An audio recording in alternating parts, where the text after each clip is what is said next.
3. శంకరస్య చరితం కథామృతం చంద్రశేఖరగుణానుకీర్తనం నీలకంఠ తవ పాదసేవనం సంభవంతు మమ జన్మ జన్మని. పరమేశ్వరుణ్ణి ఏం కోరుకోవాలండి అంటే, ఓ స్వామి, నీ యొక్క గుణగణాలని వినేటువంటి భాగ్యాన్ని కలగజేయి, నీ నామాన్ని కీర్తించేటువంటి గొంతుకని అనుగ్రహించు, నీ రూపాన్ని సందర్శించేటువంటి చక్షుస్సులని నాకివ్వు, నీకు మొక్కేటువంటి చేతులనివ్వు, నీ యొక్క దేవాలయానికి పయనించేటువంటి పాదములని ఇవ్వు. కాబట్టి ఈ యొక్క సమస్త శరీరం, సమస్త కాయం మొత్తం కూడా నీ సేవలో, నీ దాస్యంలో తరించాలని చెప్పి కోరుకోవడమే. ఈ జన్మకే కాదు, అనేక జన్మలు, నాకు ఇంకా ఎన్ని జన్మలున్నాయో అన్ని జన్మల్లో కూడా నీ యొక్క పాద సేవ దొరికేటువంటి విధానాన్ని అనుగ్రహించు స్వామి అని చెప్పి ప్రార్థించాలట స్వామిని. ఇవాళ కార్తీక సోమవారం కావటం, స్వామివారిని విశేషంగా ఎంత అర్చిస్తామండి? కొండంత దేవుడికి కొండంత పత్రి పెట్టగలమా మనం? ఒక్క బిల్వదళం చాలు. త్రిదళం త్రిగుణాకారం త్రినేత్రం చ త్రియాయుధం త్రిజన్మ పాప సంహారం ఏక బిల్వం శివార్పణం. ఒక్క బిల్వదళాన్ని పెడితే చాలట స్వామికి.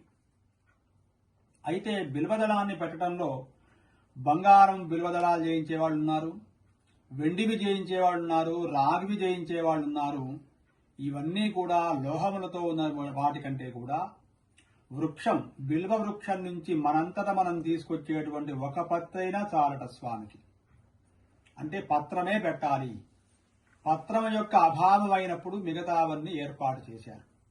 కాబట్టి స్వామిని బిల్వం అంటే అమ్మవారికి పేరు. బిల్వాటవీ మధ్యల సత్సరోజే సహస్రపత్రే సుఖ సన్నివిష్టాం అష్టాపదాంభోరుహపాణి పద్మాం సువర్ణవర్ణాం ప్రణమామి లక్ష్మీం.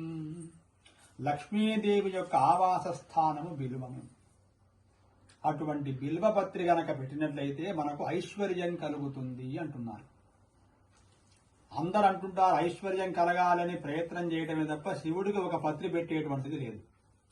కాబట్టి స్వామిని అర్చించేటువంటి విధానంలో బిల్వపత్రి చాలా ప్రధానమైనటువంటిది. ఎవరైతే స్వామి ఈ యొక్క నామం విన్నా చాలట, అటువంటి స్వామి మనల్ని పాపహరుడు, దుఃఖహరుడు, తాపహరుడు, దాని తర్వాత భవరోగహరుడు స్వామి. అటువంటి స్వామిని మనం ప్రార్థించాలి. ఆ స్వామి యొక్క కీర్తనను చేయాలి. సాధ్యమైతే ఉపవాసం ఉండగలగాలి. లేదంటే ఉపవాసం చేసేటువంటి వాళ్ళని మనం ప్రోత్సహించాలి. అటువంటి స్వామి అనుగ్రహం మనందరి మీద కలుగుగాక. జై శ్రీరామ్, జై శ్రీరామ్.